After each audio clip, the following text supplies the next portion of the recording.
Yeah, we are live then. Thank you, Vinod. ಎಲ್ಲರಿಗೂ ನಮಸ್ಕಾರ, ಶುಭೋದಯ.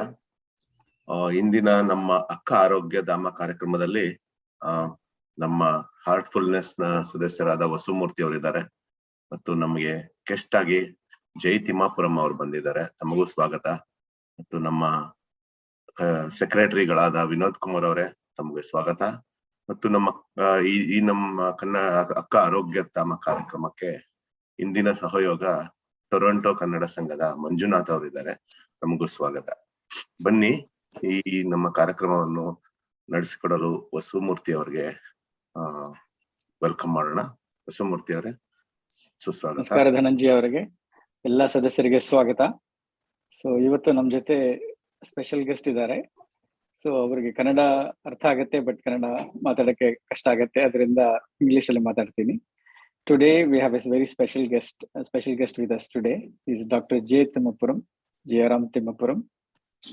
He is an internal medicine physician, working physician in York Hospital. In addition to his regular job, his passion is also research in heartfulness meditation and its effects on people, how they can improve people's life. And so he is the head of heartfulness research. He's the director of heartfulness research. He's got a number of research projects going on, and a number of them already completed. Some of them are, he was just saying that some of them are very massive international levels research projects. So he will talk about more of them today. And today's topic is also sleep and how yoga, meditation, and good sleep habits are very important for all of us. So he has also done a number of research papers and studies on sleep also. So he's an authority on this topic. So we're very glad to welcome here and have him for this program. So we welcome Dr. J, and we request him to start the program. Awesome. Thank you so much, Vasu, and thank you so much for having me here. It's an honor being with you all. Let me share my screen.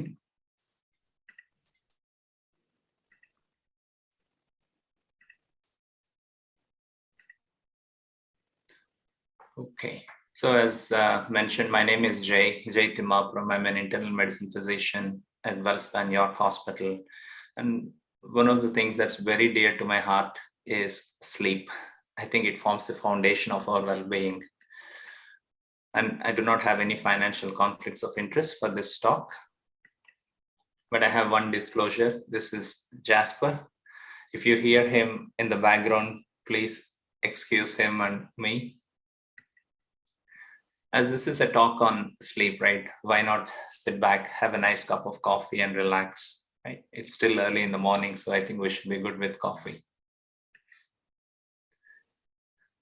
Now, moving on to the topic of sleep, right? Have you ever felt that at the end of the day, you cannot take in any more information, and whatever information is coming through is only causing that inner frustration? And if we actually look at what happens to our brain cells, right? Some animal studies show that this constant incoming traffic of information, right? They do make these neurons or the nerve cells swell up a little bit. And perhaps that's the reason why we don't have any more space to take in any more information. And you know what brings those neurons back to a normal size? A very simple thing: rest for the mind, something that we do not offer ourselves as much as we should. Nature offers it to us every night in the form of sleep. But, we are the only species on this planet who voluntarily sleep deprive ourselves. No other species does that. You don't see cats or dogs voluntarily sleep depriving themselves to you. We are the only people, right? When we sleep deprive ourselves as adults, maybe, we can manage. Maybe we are a little sleepy during the daytime. And if the environment is okay, maybe we can take a little nap. But imagine driving on a highway at 65 or 55 miles per hour. Even a micro nap can be dangerous. And in fact, studies have shown that sleep deprivation is one of the main causes for road traffic accidents. When we sleep deprive ourselves voluntarily, right? What happens to our brain, our thinking patterns? science has shown that if we sleep deprive ourselves, even healthy volunteers, when they are sleep deprived, features of early psychosis started to be seen. The good thing was when they got enough sleep, these symptoms started to get better.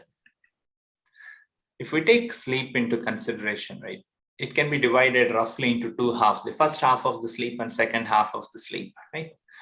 If you observe someone who's gone to sleep, right, you will see that their eyeballs start moving very slowly side to side, and then they start to move really fast. We call it the non-rapid eye movement when they are slow and rapid eye movement when they are fast, right? The rapid eye movement sleep, or the REM sleep, is what we see early hours of the morning or the later part of the sleep. That is our dream-rich sleep. And when we have this dream-rich sleep, it's a complete sleep, right? But when we have to wake up very early in the morning and we don't sleep very well, right, then we are depriving ourselves of the dream-rich sleep. As adults, maybe we can get along okay, but imagine kids who are woken up very early in the morning and they are deprived of this dream-rich sleep. They do not get that complete rest. When they go to school, for instance, do you think they can pay attention? Do you think they can sit still? Perhaps not, right? And often these symptoms do overlap with some of the symptoms of ADHD. I'm not saying that it is not a diagnosis, but symptoms of sleep deprivation can lead to some of the symptoms that mimic ADHD. Perhaps all that this kid needs is a good night's sleep. Why not try that first, right? There are many benefits of sleep that I can talk about. For example, all of us would like to have a good memory, right? Imagine you learn something during the daytime and you want to preserve that memory. Without a good night's sleep, that memory is very unlikely to stick. With a good night's sleep, there is something called memory consolidation that happens, and you can retain that memory very well. Our attention span depends on the degree of rest that we get during sleep. A poor night's sleep, imagine not having a good night's sleep. And in the morning, do you think you can pay attention very well? It's very difficult, right? A good night's sleep makes it much easier for us to pay attention. And stress, I think almost all of us have gone through some degree of stress, right? A poor night's sleep predisposes us to be susceptible to stress. The stresses and anxieties are more prone to attack us when we are sleep deprived. And some of us, we are also conscious of our weight and we want to maintain a healthy weight, right? Obesity is an epidemic that's going on, right? If we look at what happens to our the calorie consumption, there was a very nice study that was done where people were divided into two groups. One group was sleep deprived and the other group received adequate sleep. The group that was sleep deprived consumed more calories, and perhaps they craved for more cookies and brownies, who knows, right? And even our hearts, they like good night's sleep. You know, when the clock is advanced and when we sleep for 1 hour less in the western part of the world, there is an increased incidence of heart attacks. So poor sleep can increase the rates of heart attacks too. And for us to live long, good night's sleep is also important. Within our chromosomes, there is a structure called telomere. It's almost like the plastic bit at the end of our shoelaces or aglets. In general, longer the telomeres are, it reflects a healthier lifestyle and we live long. The shorter the telomere, maybe not so. Poor sleep can shrink these telomeres and sometimes it can take away a few years of our lives, right? And some of us, we're also interested in being creative. Creativity is something that is very important in human evolution. Most of the scientists, they're very creative, and some of the scientists, their creativity unfolded during sleep. Some of you may have heard about Dimitri Mendeleev, who discovered the periodic table, right? Dimitri Mendeleev was among the other scientists who were trying to figure out how the atoms could be arranged. And he struggled for a long time. One night, Dimitri Mendeleev, he had a good night's sleep, and guess what he saw in his dream? Atoms. He saw atoms, and these atoms started arranging in a particular way. He woke up, he drew everything that he saw in the dream, and even today, what he saw in the dream is almost perfect. And August Kekulé, who discovered the 6-carbon benzene ring, again, it's the same story.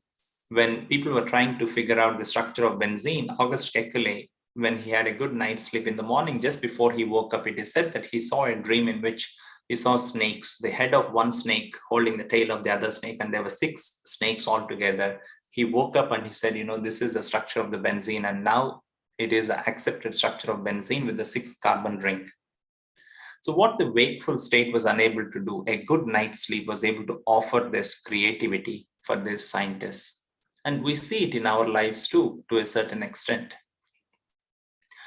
And immunity is very important, especially during this time of the pandemic. We have our white cells within our inner soldiers. They fight infections, right? We want our inner soldiers to be strong. We want our inner soldiers to be able to fight infections. A poor night's sleep weakens those inner soldiers. A good night's sleep keeps our inner soldiers strong. And when we look at some of the studies where people were sleep deprived in one group and the other group received a good night's sleep, the people who were sleep deprived caught cold much easily. When they were exposed to the virus that causes common cold, the people who were sleep deprived had it much more than the group that had a good night's sleep. If we want to dig a little bit deeper into sleep, right? Each one of us, we have our own personality, very unique to each one of us, right? And if I tell you that sleep plays a role in our personality, does it make sense? Let us see. Say we go to bed we all go to bed in a state of mind, right? Maybe some of us, sometimes we go to bed after an argument. Sometimes we go to bed in a state of anger or frustration. So there is this emotional state, emotional memory. What happens during sleep? This emotional memory gets deposited in a part of the brain called the hippocampus. And it is almost like the inbox of our brain. And during sleep, this emotional memory is transferred from the hippocampus to the front portion of the brain called the prefrontal cortex, which is our personality center. So knowingly or unknowingly, we are forming our own personality based on the state of mind that we are in before we go to bed. If we can change that state of mind before we go to bed, we can change our personality into a better version of our own selves. And this is the study that talks about it.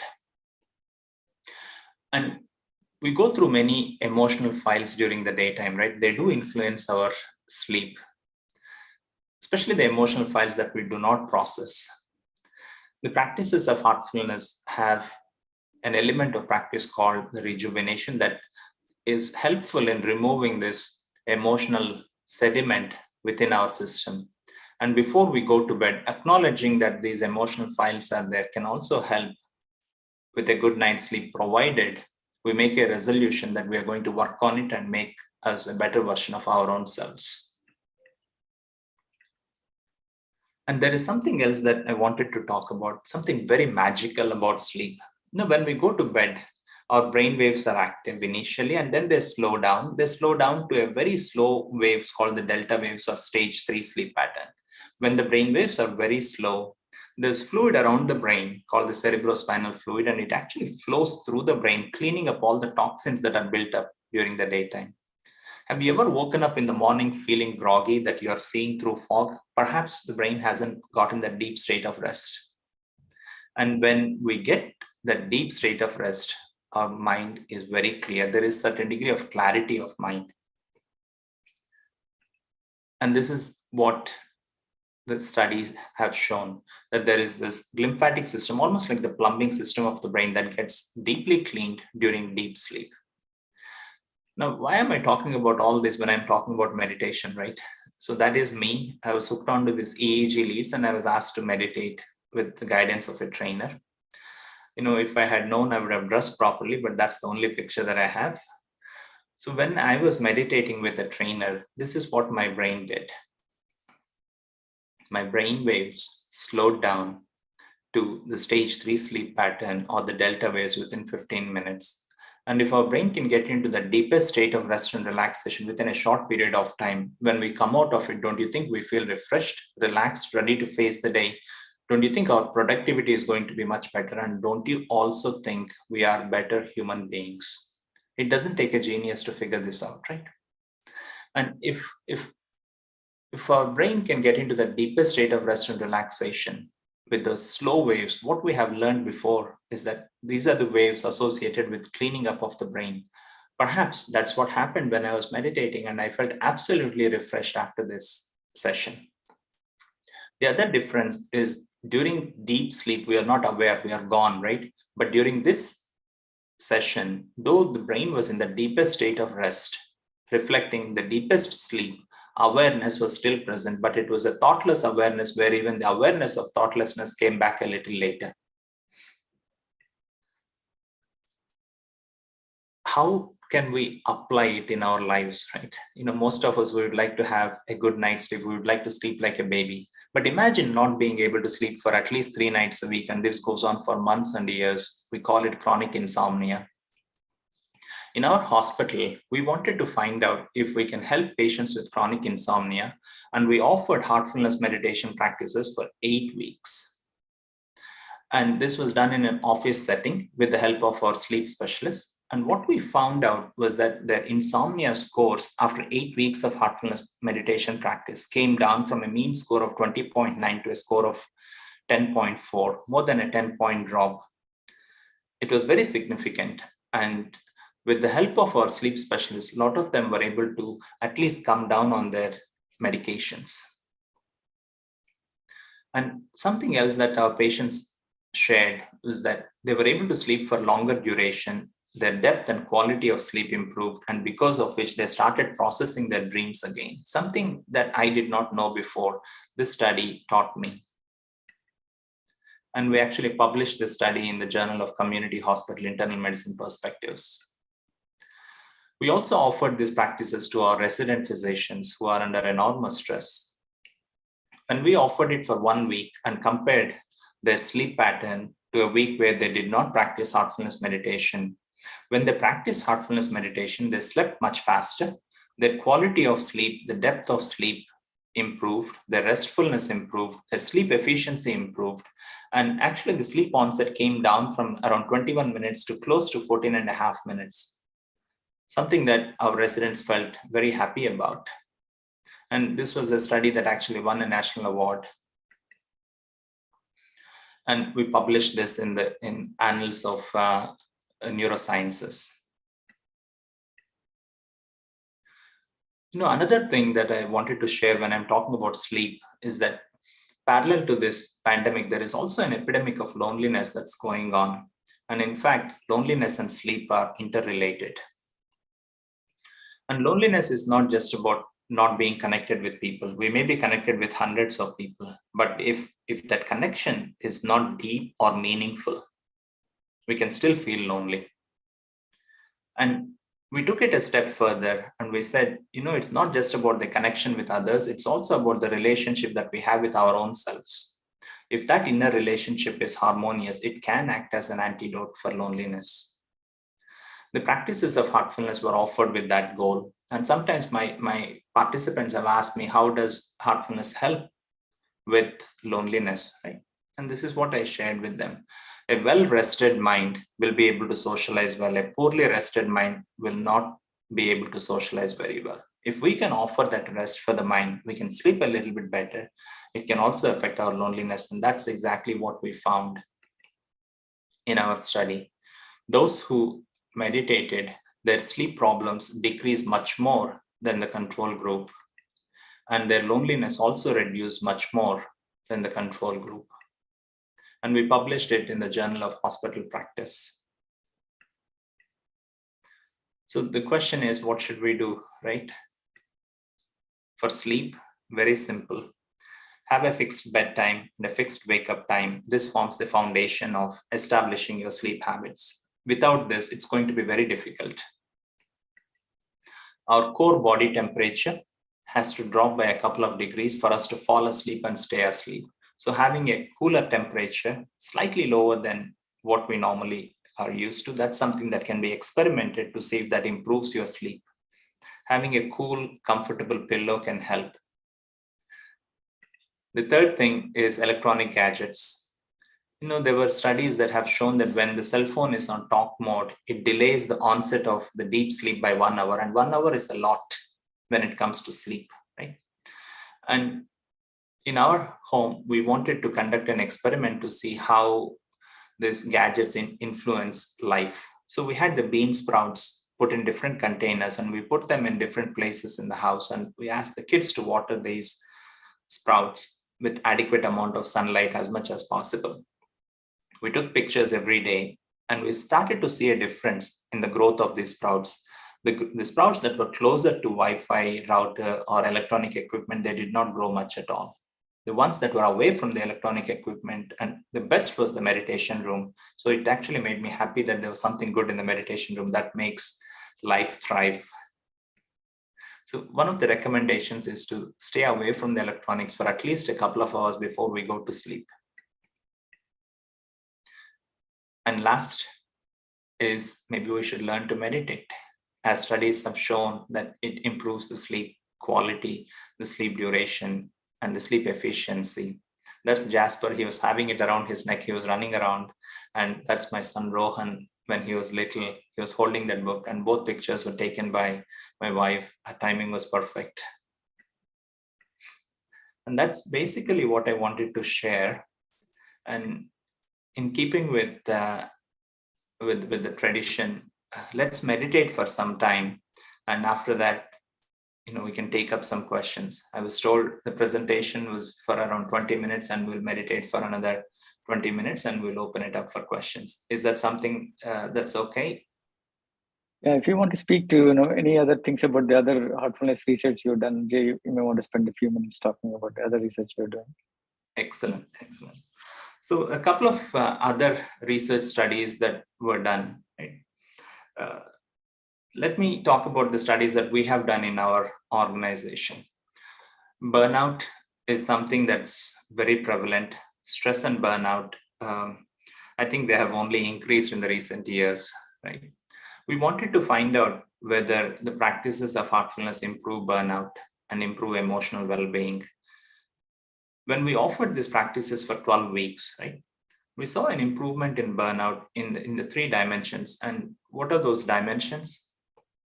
If we look at burnout, right, it's the definition of burnout was given, the most accepted definition is the one that was proposed by Christina Maslach, who's the pioneer in burnout. She said that it's about emotional exhaustion. It's about depersonalization, development of feelings of cynicism, and also a feeling that we are not performing to the best possible extent. I think we have all gone through some of these symptoms at some point, right? Have you ever felt emotionally exhausted? Have you ever felt that you're not performing to the best possible extent? Have you ever felt a little cynicism creeping in? It's something that we all experienced at some point. But when it goes on for a long time, right, it leaves inner scars. Can we do something about it? That was the question that we had. When we offered these practices for 12 weeks, we saw an improvement in all the 3 dimensions of burnout in healthcare professionals. We also measured something called emotional well-being. We all have positive attributes within us and negative attributes. We want to enhance the positive attributes and suppress the negative attributes, or reduce the negative attributes, right? For example, when we offered this program for 12 weeks and measured these attributes in a subjective scale, we saw that concentration, calmness, clarity of goal, harmony, sleep, joy, positive thinking, honesty to oneself, all of them improved with statistical significance. The negative attributes such as anger, stress, anxiety, fear, irritability, jealousy, addiction, apathy, cynicism, and impulsiveness decreased with statistical significance. And being on the medical side, we also want to see something tangible, right? Something that we can measure in a laboratory. We talked about telomeres before, right? So in our first study that we did, we also measured the telomeres. And these telomeres are at the tip of our chromosomal DNA, like the anglets or the plastic bit of our shoelaces, right? When we measured the telomere length using salivary samples of our participants before the study and after the study, there was one group that went through Heartfulness and the other group carried on as usual with the availability of EAP services and all the resources that are normally available. The group that went through Heartfulness meditation practice, especially the younger population, had an increase of telomere length. Something that was very interesting that we saw in our study, right? And of course, it's a preliminary study and needs further studies to confirm. But it was a very interesting finding, at least as a clinician, that there is something that we can see objectively that happens within the human system that's beneficial with these practices of heartfulness. There was another study that we did where we offered heartfulness as a conference to physicians and advanced practice providers. We had around 200 physicians and advanced practice providers who attended this conference, where we not only talked about heartfulness, but we also gave them the tools and techniques of heartfulness, the meditation technique, the rejuvenation technique, the night inner connect technique. And we asked these participants to try it out. So for about a month, they tried it out. And at the end of the month, we saw that their burnout scores, the emotional exhaustion scores, came down significantly. There was another group that did not attend the conference, but they read a book on wellness. And that group did not see any improvement of any of these parameters. And this tells me that knowledge is good, but unless that knowledge is put into practice, that knowledge hasn't done its job yet. And this is where whatever we learn, if we don't put it into practice, it remains at the level of learning. It's only when we start putting it into practice, it can influence us in a positive way. This study was very interesting because it demonstrated that fact. There was another study that we recently conducted where heartfulness practices along with yoga were offered over a period of 100 days. And this was a study that was done globally. And very recently, this study got accepted and it will be published very soon. It is available on PubMed, but it needs some finalization from the authors. What we found was that those who practiced heartfulness, right, as the years of practice increases, the benefits continue to mount up. So there is a role for long-term practice of these meditation techniques. There was a very recent study that was also done where we offered virtual yoga and heartfulness practices for 6 weeks. Vasu and my colleague, Dr. Kunal Desai, we also had Vayu who collaborated with us, where we measured loneliness, we measured anxiety, we measured stress. And we found out in the preliminary analysis that these parameters improved with significance, but added to that, there was another element that the intensity of the practice correlated with benefits. Something that I found very interesting, because if we try to dedicate ourselves to the practice, the results that we see are incremental. So if we want to experiment with a practice, try and see if we can do it with some interest, with some commitment for a period of time. And if during that period of time we find benefits from the practice, we carry on with it. If we do not see benefits from the practice, it's okay. We have tried something and we can move on to something else or experiment with something else. So this has been the approach for heartfulness research. And there are many studies that are done in school-age children. My colleague, Dr. Ranjini Iyer, has conducted some studies on school children where we found improvement of the emotional well-being, stress and loneliness in children. One of my other colleagues, Dr. Krishna Jain, who has conducted studies on measuring the brain waves, have shown that there are unique brain waves seen in experienced heartfulness meditators compared to novices. Right? So there are many things that are being done from a research point of view with heartfulness practices.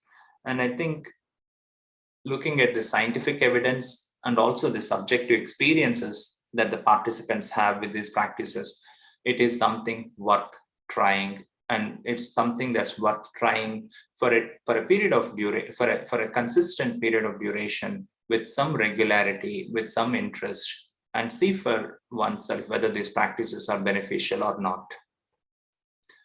So this is what I wanted to share with regards to the research in heartfulness. Yeah, with regards to diet and exercise, yes, absolutely. Diet, exercise, and sleep, these are the three pillars of wellness, right? With regards to diet and sleep, I would say that the timing of the diet is very important, and nutritional deficiencies can also cause sleep disturbances. For example, the vitamin deficiencies can cause sleep deprivation. A good healthy diet with adequate fruits and vegetables are extremely important for that. Exercise is very important for us to fall asleep and stay asleep, but the timing of exercise needs to be remembered. If we exercise closer to sleep, our body temperature goes up, right? It would actually prevent us to fall asleep. So if we want to exercise, try to exercise at least 6 to 8 hours before we go to sleep, so that we have adequate time for the body to cool down and naturally lead us to a deeper state of sleep. And thank you so much for bringing this up. Yeah. And some tips to improve quality of sleep, right? This is a very common issue where we wake up from sleep and we cannot go back to sleep. Our thoughts are racing, right? And if we cannot go back to sleep, instead of sitting on the bed and trying to sleep, it is advised to get up, move to a different place, do something that is not stimulating to the mind, and see if that can help. The second thing that heartfulness practices offer is the element of rejuvenation. Move to a different room, do some rejuvenation technique or removal of this, whatever is blocking us from going back to sleep, right? We sit with that intention of removing that emotional sediment. It can facilitate calming down of the mind, and it can facilitate going back to sleep. The other thing is, before we go to sleep, addressing the emotional files is something that can be very helpful. When we have a lot of emotional files that are unprocessed, unfinished work, right? It's almost like there is an inner office assistant that goes through these unprocessed emotional files. It wakes us up from sleep and says, you have not processed this file. What do you want to do with it? And this is what I do, and I tell my patients to do too. Before going to bed, scan the day, look at the things that went well, be grateful for them, look at the areas for improvement, and see that you resolve to work on yourself in a state of humility and acceptance of the fact. At least we have now informed the inner office assistant that we know that we messed up, right? And when the inner office assistant knows that, we know the emotional files exist and we're going to work on it, perhaps it'll let us sleep through the night, right? So these are some of the things that can help. And temperature is another thing. Room temperature, keeping it on the cooler side, can help a lot for us to continue to sleep. Having a pillow that's cool can help, because when the brain cools down, it helps us to fall asleep and continue to stay asleep too. So with this, I think we are getting to a time when we can meditate for some time. And after the meditation session, if we have any more questions, we can take those up too. So please sit very comfortably and gently close your eyes.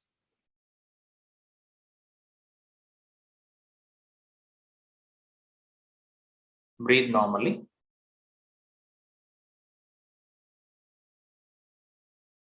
Very slowly, move your attention to your toes. You may wiggle them a little and allow your toes to relax. Feel a very relaxing energy entering your feet from the ground allowing your feet to completely relax. Let this energy slowly move up, relaxing your ankles, your lower legs, the calf muscles, your knees, upper legs,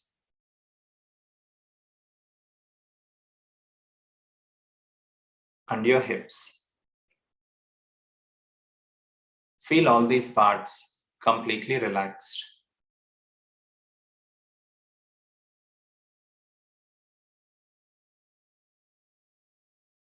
Let this energy slowly move up,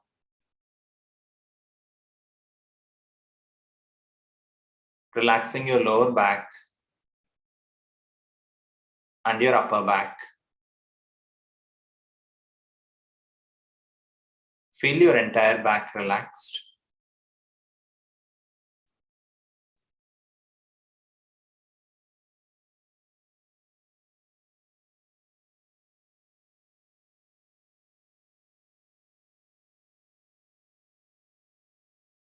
Very slowly, move your attention to your stomach area and allow all the muscles in there to relax.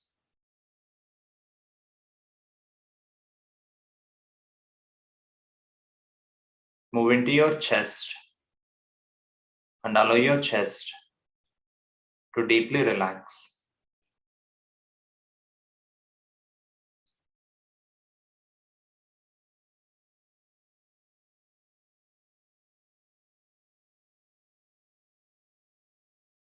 Move on to your shoulders. Feel them getting lighter as if they're melting away.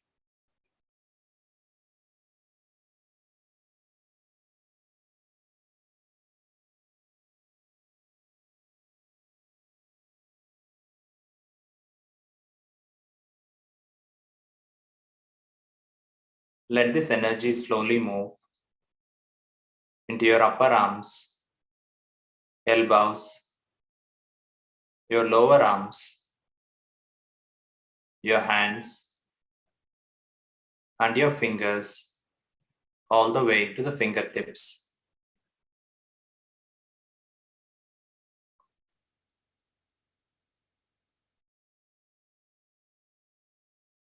Slowly relax your neck.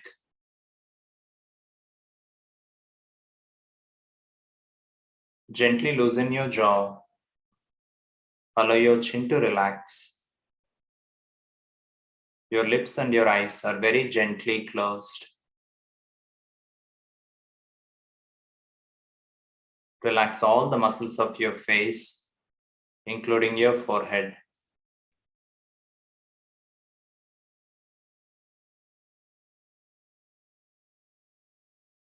Relax all the way to the top of your head and the back of your head.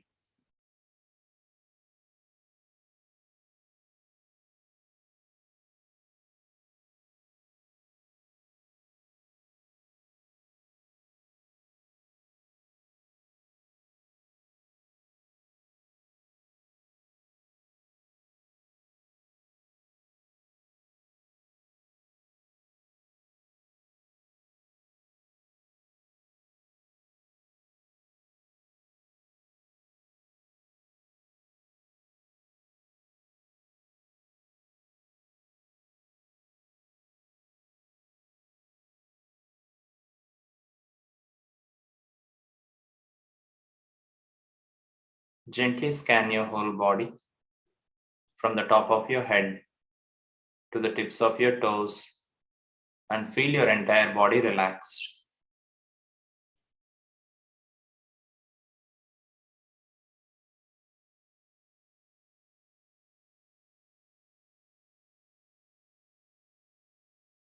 Very slowly, move into your heart and gently settle in there.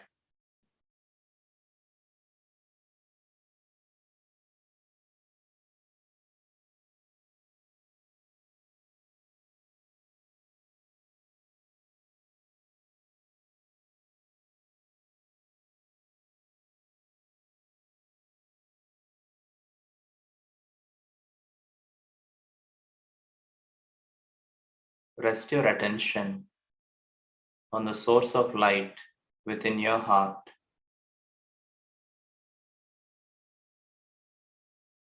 Do this in a very gentle and natural way.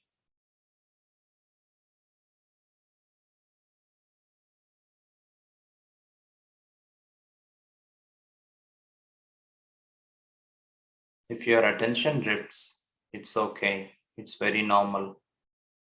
Gently keep bringing it back to your heart.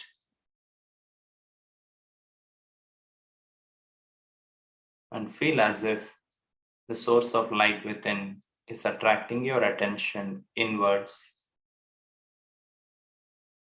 And gently relax into that awareness.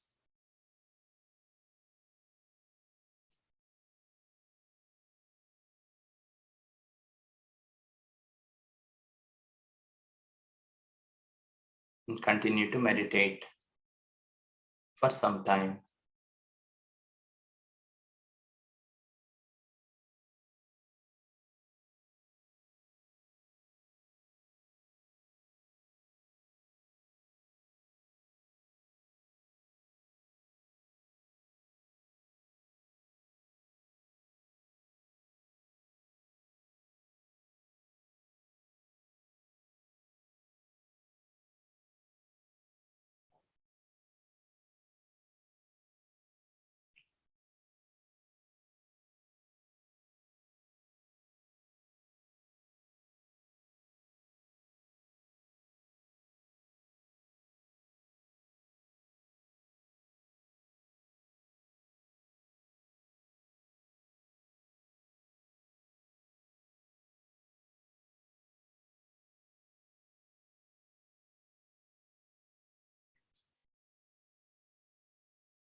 That's all. Thank you all. You may slowly come back to the present moment and very gently open your eyes.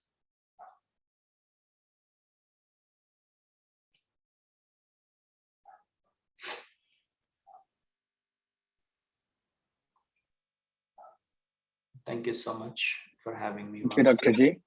It's a wonderful talk on sleep and also a wonderful discussion on the overall research programs you're running, and also a wonderful meditation as well. So thank you for a very nice program. Now I think we have a segment where we introduce one of the Kannada quotas in various parts of the country. Today, it happens that Toronto Kannada Sangha representative is my friend Manjunath Agaram is here. So he is my classmate from high school to engineering. So, so glad to have him. Manjunath, if you can speak a few words about the Toronto Kannada Sangha and ask any questions you have, then we'll take a couple of more questions.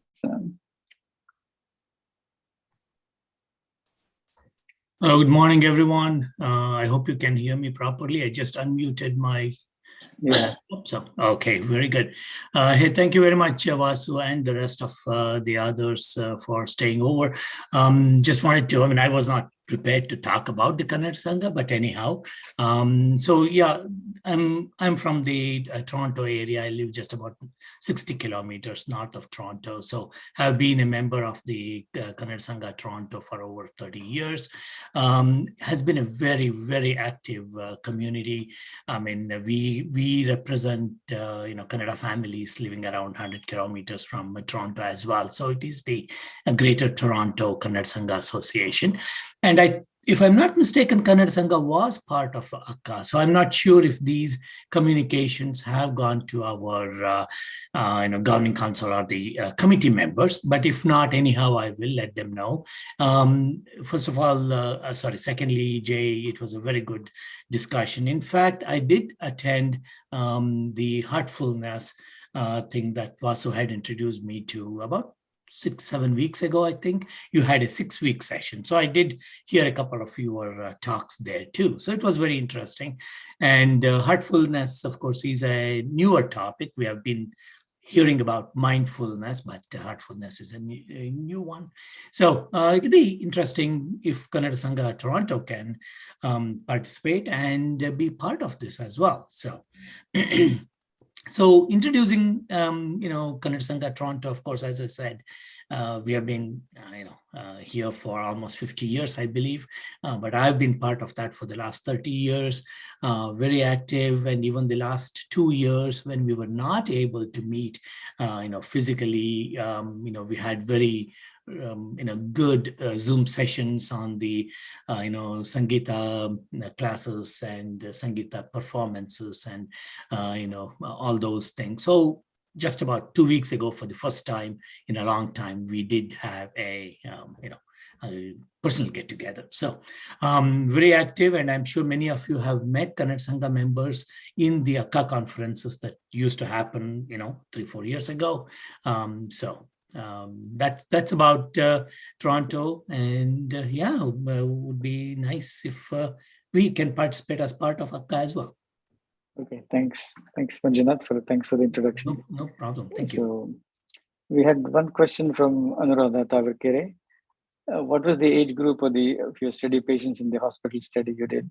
Did meditation help with the insomnia in older adults who tend to have decreased sleep naturally? So that is the question. That's an excellent question.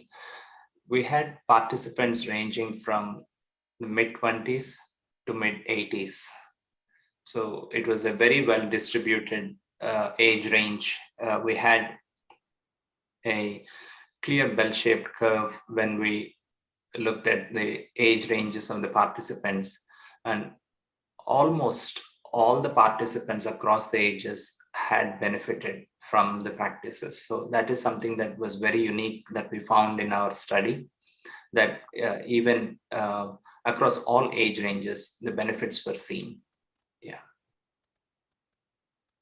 Okay, thanks. There's one more question from Bhavya. How to resettle emotions that are occurring repeatedly? that are occurring repeatedly. That's something I think we all go through, some emotional turbulences that are deep, that keep repeating, right? There are ways in which we can address, for example, my research expertise is with heartfulness practices, right? With the practices of heartfulness, there are 3 fundamental elements. One is, I often tell the participants that our day does not begin at the break of dawn, it begins the night before. The way we prepare for the day matters a lot, right?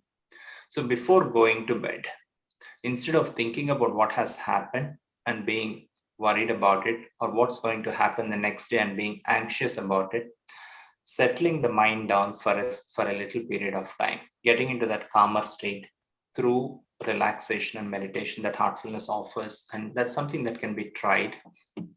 If we go to bed in that calmer state of mind, it facilitates a deeper state of sleep. And in that deep state of sleep, a lot of emotional processing happens, and it helps to get those emotional imprints out when we get that deeper state of sleep. Right? That's one thing. When we wake up in the morning refreshed, utilize that opportunity to consolidate that calmness by meditating in the morning for whatever time is convenient for you. That can help us get through the ups and downs, the turbulences of life in a much better way. But having said that, each day so many emotional turbulences get thrown at us. We carry those stresses and strains. We come home, we interact with friends, family members. Sometimes when we carry those stresses and strains, it's not a very pleasant interaction, right? So this evening rejuvenation technique can help remove the imprints out, and meditating with a trainer can also help with getting the deeper rooted impressions out of the system and can help. My suggestion is to try and see whether this practices help. Thank you. I can talk to you in detail. So about the heartfulness practice. So thanks for your question. I think we're right on the top of the hour. Next week, I think we have a very interesting topic: how to parent compassionately, how to heartfully parent our children. Many times, I think, doing some even regular chores, household work can become a battle at our house. So how heartfulness practices and compassion and taking pause can help is a very good topic we'll consider next week. And later on in May, there is a request to have how heartfulness practices can help the teenagers, high school and college students with their exam anxiety and college admissions anxiety. So how can these practices help in that area also? So there's some practical topics and how heartfulness can help in our daily lives. So we'll explore that in the next couple of weeks. Thank you, Dr. J, for the wonderful session. Thank you, everybody, for attending and the lively question and answers. So with that, I'll hand you back to Dhananjay Avaru for wrap up. ಧನ್ಯವಾದಗಳು ವಸುಮೂರ್ತಿ ಅವರೇ. Thank you doctor Jai, and thank you Vasumurthy ಅವರೇ, ಮತ್ತೆ for giving us one more beautiful topic of sleep, benefits of sleep and importance of sleep, and how you can benefit from meditation to sleep. That was very informative. ಮತ್ತೆ ವಸುಮೂರ್ತಿ ಅವರ ಮತ್ತು ನರೇನ್ ಕಿಣಿ ಅವರಿಗೂ ಮತ್ತೆ Heartfulness ಸಂಸ್ಥೆಗಳು, ನಮ್ಮ ಅಕ್ಕ ಸಂಸ್ಥೆಯಿಂದ ತುಂಬ ಹೃದಯದ ಧನ್ಯವಾದಗಳು. ಯಾಕಂದ್ರೆ ನೀವು ಆಲ್ರೆಡಿ ಒಂದು ಶುರುವಾದಾಗಿಂದ ಪ್ರತಿ ವಾರ ಇಂತ ಒಂದು ಅದ್ಭುತವಾದಂತ ಮತ್ತು ಎಲ್ಲರಿಗೂ ಸಹಾಯವಾಗುವಂತ ನಮ್ಮ ಕನ್ನಡಿಗರಿಗೂ, ನಮ್ಮ ಪ್ರೋತ್ಸಾಹರಿಗೆ, ನಮ್ಮ ಸದಸ್ಯರಿಗೆ, ಮತ್ತೆ ನಮ್ಮನ್ನೆಲ್ಲ ಪ್ರೋತ್ಸಾಹ ಮಾಡ್ತಿರುವಂತ ಎಲ್ಲ ಕನ್ನಡಿಗರಿಗೂ ಸಹಾಯವಾಗುವಂತ ಪ್ರತಿ ವಿಷಯವನ್ನು ತಂದು ನಮಗೆಲ್ಲರಿಗೂ ಪರಿಚಯಿಸಿ ಅದರದ ಅನುಕೂಲವನ್ನು ಹೇಳ್ಕೊಡ್ತಾ ಇರೋ ತಮ್ಮೆಲ್ಲರಿಗೂ ನಮ್ಮ ಅಕ್ಕ ಸಂಸ್ಥೆಯ ಪರವಾಗಿ ತುಂಬ ಹೃದಯದ ಧನ್ಯವಾದಗಳು ವಸುಮೂರ್ತಿ ಅವರೇ. ಮತ್ತೆ ಈ ಕಾರ್ಯಕ್ರಮ ನಮ್ಮ ಅಕ್ಕ ಪದಾಧಿಕಾರಿಗಳಿಂದ ಸಪೋರ್ಟ್ ಇಲ್ಲದೆ ನಡೆಯಲ್ಲ. ನಮ್ಮ ಕಾರ್ಯದರ್ಶಿಗಳಾದ ವಿನೋದ್ ಕುಮಾರ್ ಅವರಿದ್ದಾರೆ, ವಿನೋದ್ ಕುಮಾರ್ ಮತ್ತು ನಮ್ಮ ಉಪಾಧ್ಯಕ್ಷರಾದ ಡಾಕ್ಟರ್ ಅನುರಾಧ ತಾವರೆಕೆರೆ ಅವರಿದ್ದಾರೆ ಈ ಮೀಟಿಂಗ್ ನಲ್ಲಿ, ಈ ಕಾರ್ಯಕ್ರಮದಲ್ಲಿ. ಅವರಿಗೂ ಧನ್ಯವಾದಗಳು. ಮತ್ತೆ ನಮ್ಮ ಅಕ್ಕ ಸಂಸ್ಥೆ ಮತ್ತು ಕಾರ್ಯಕಾರಿ ಸಮಿತಿ ಬಹಳ ಶ್ರಮ ಪಡ್ತಾ ಇದೆ ಈ ಕಾರ್ಯಕ್ರಮವನ್ನು ನಡೆಸ್ಕೊಳ್ಳೋದಕ್ಕೆ. ಮತ್ತೆ ನಮ್ಮ ಚೇರ್ಮನ್ ರಾದ ಅಮರ್ನಾಥ್ ಗೌಡ್ರು ಮತ್ತು ಅಧ್ಯಕ್ಷರಾದ ತುಮಕೂರು ದಯಾನಂದ್ ಅವರು, ಅವರ ಸಹಾಯ ಮತ್ತು ಸಪೋರ್ಟ್, ಪ್ರೋತ್ಸಾಹದಿಂದ ಇಂಥ ಕಾರ್ಯಕ್ರಮಗಳು ನಡೆಯೋದಕ್ಕೆ ಸಾಧ್ಯವಾಗ್ತಾ ಇದೆ. ಅವರ ಪರವಾಗಿ ಅವರಿಗೂ ನಮ್ಮ ಕನ್ನಡಿಗರು ಇಲ್ಲಿ ಭಾಗವಹಿಸಿರುವಂತಹ ಎಲ್ಲ ಕನ್ನಡಿಗರ ಪರವಾಗಿ ಎಲ್ಲರಿಗೂ ಧನ್ಯವಾದಗಳನ್ನು ಹೇಳಕ್ಕೆ ಇಷ್ಟಪಡ್ತೇನೆ. ನಮಸ್ಕಾರ. ಮತ್ತೆ ಮುಂದಿನ ವಾರ ಭೇಟಿ ಮಾಡೋಣ. ನಮಸ್ತೆ.